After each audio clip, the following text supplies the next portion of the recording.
అది నాకు ఏర్పడ్డ శాపం. నా దౌర్భాగ్యానికి మరెవరూ కారణం కాకూడదనే నా కోరిక. డాక్టర్, ఇక్కడి నుంచి ఈ రోజే మా వారిని తీసుకుని వెళ్ళిపోదామని నిశ్చయించుకున్నాను. వద్దు సీత, మీ భర్త చికిత్స పూర్తయ్యే వరకు మీరు ఇక్కడి నుంచి వెళ్ళడానికి వీల్లేదు. మీ అనుమతించండి. క్షమించండి డాక్టర్, నా మాంగళ్యం మీ హాస్పిటల్లో మాసిపోవడం నాకు ఇష్టం లేదు. సీత, నీకు నేను ద్రోహం చేస్తాననుకుంటున్నావా? మీ మనసు నాకు తెలుసు డాక్టర్. నా భర్తను కాపాడడానికి మీరేమైనా చేయడానికి సిద్ధంగా ఉన్నారని నాకు నమ్మకం ఉన్నది. ఆ నమ్మకం నా హృదయంలో శాశ్వతంగా ఉండిపోవాలంటే నా భర్త ఇక్కడ చనిపోకూడదు. చనిపోడు సీత, నీ భర్త చనిపోడు. మీరు ఆయన్ని చనిపోనివ్వరు. విధిని ఎవరు జయించారు డాక్టర్? మీ మీద ఏ కళంకము నా హృదయంలో ఏర్పడకూడదు.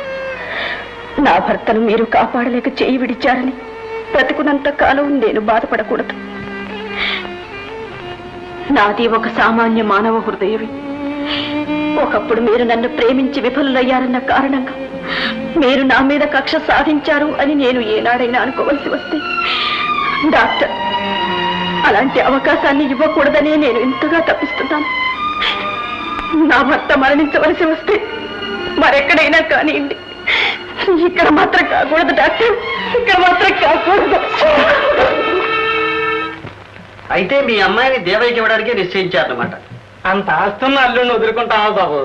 డాక్టర్ గారు, మీరే పెళ్లి ముహూర్తం పెట్టించి మమ్మల్ని ఇద్దరు ముగుడు పెళ్ళాలు చేసి అత్యంతలు అయ్యాలి. ఎందుకంటే కాసులు ఎప్పుడు తీసుకెళ్ళాలి మీరే చెప్పాలి. ఆమెకు పూర్తిగా నయమైపోయింది. అయితే ఇప్పుడు పెట్టాను ప్రేణ. తొందరపడకండి. పండండి.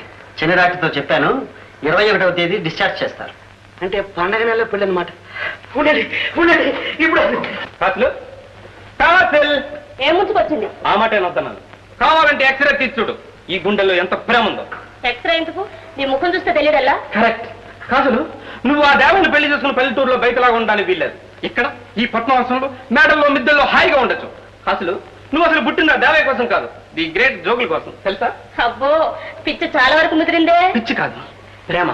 కాసులు, నువ్వు ఆ పల్లెటూరులో ఎద్దు బండి మీద తిరగడానికి వీల్లేదు. జోగుల్ని పెళ్లి చేసుకున్నావంటే జటకా వేసుకుని టకటకా తిరగచ్చు. నీకేమైనా మతిపోయిందా? నువ్వు కాదంటే అదే పోతుంది. నిజం చెప్తున్నాను కాసుల్. కాసుల్, మన మీద ఎవరో కుట్ర పొందుతున్నారు. అసలు ఈ డాక్టర్ ఉన్నాడే, హాస్పిటల్ నుంచి నిన్ను వెళ్ళమంటాడా?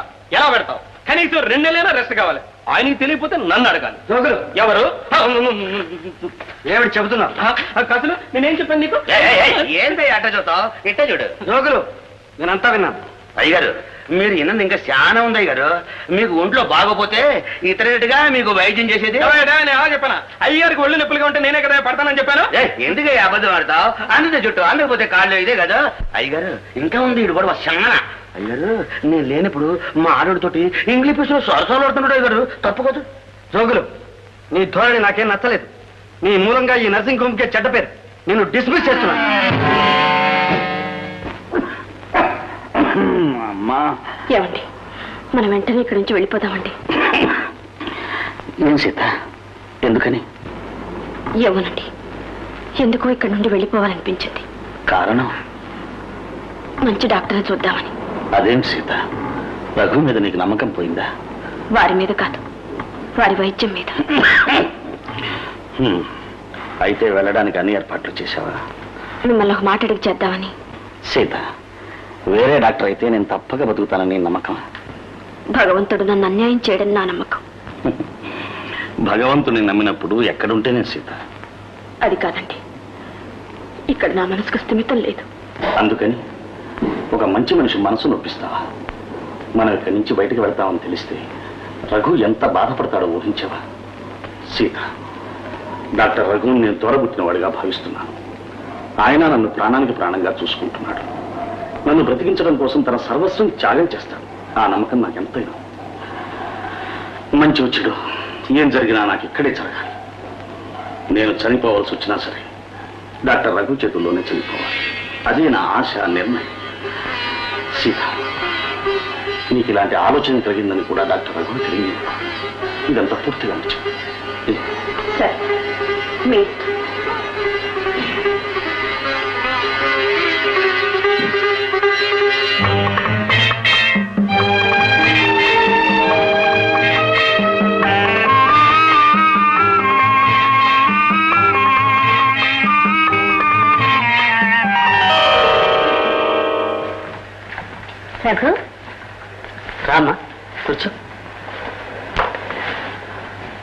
ఎలా ఉన్నావు బాబు?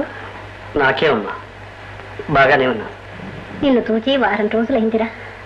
అవునమ్మా, ఇక్కడ పని ఎక్కువగా ఉంది, అందుచేత ఇంటికి రాలేకపోయాను. బాబు, ఒక సంగతి చెప్పనా? కోపం రాదు కదా? చెప్పమ్మా. నేను ఒక చక్కటి అమ్మాయిని చూశాను. బిఏ చదువుకుంది, కలిగిన కుటుంబం. వాళ్లకు నీకు ఇవ్వాలని ఎంతో ఇష్టంరా. నాకు కూడా చాలా సంతోషంగా ఉంది. బాబు, నువ్వు అంటే ఏమ్మా, నేను పెళ్లి చేసుకోవాలనే కానీ ఆశపడేది? కన్న తల్లికి అంతకన్నా కావాల్సింది ఏముంది నాయనా? నీ ఆశ నెరవేరుస్తానమ్మా. నేను పెళ్లి చేసుకుంటాను. బాబు, నిజంగా పెళ్లి చేసుకుంటావా? అవునమ్మా, కానీ కానీ రేపు రాముకు చేయబోయే ఆపరేషన్ విజయవంతం కావాలి. ఆ తర్వాత నీ కోరిక తప్పక నెరవేరుస్తానమ్మా. చాలా సంతోషం నాయనా. నా జన్మ అక్కడ తీరింది. బాబు, ఆ అమ్మాయిని ఎప్పుడు చూస్తావురా? అక్కర్లేదమ్మా, నువ్వు చూస్తే చాలు. నేను ఎంత పుణ్యం చేసుకున్నాను. నీలాంటి కొడుకును కన్నందుకు. అయ్యా, ఎందుకండి ఇప్పుడు సితార్ తెప్పించారు?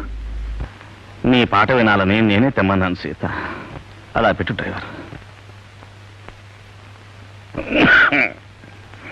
అమ్మా సీత, రండమ్మా. రండి. లేవకు నాయనా, కూర్చో. కూర్చోండమ్మా. మీకు ఒక సంతోష వార్త చెబుదామని వచ్చానయ్యా. ఏమిటమ్మా అది? రఘు పెళ్లి చేసుకోవడానికి ఒప్పుకున్నాడు. ఆహా. చాలా సంతోషమ్మా. ఏర్పాట్లన్నీ చేసి పెళ్లి ఈ నెలలోనే జరిపించండి. కాదమ్మా, మీ ఆయనకు ఆపరేషన్ అయిన తర్వాత ఏర్పాటు చేయమన్నాడు. ఏమైనా కానీ ఒప్పుకున్నాడు. నాకదే సంతోషం. మీ ఆయనకు తప్పక నయమవుతుంది. మా వాడికి పెళ్లి అవుతుంది. నాయన, ఆపరేషన్ ఎప్పుడు?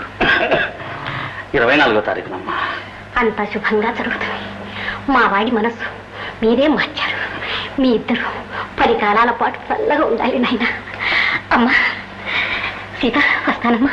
నాయన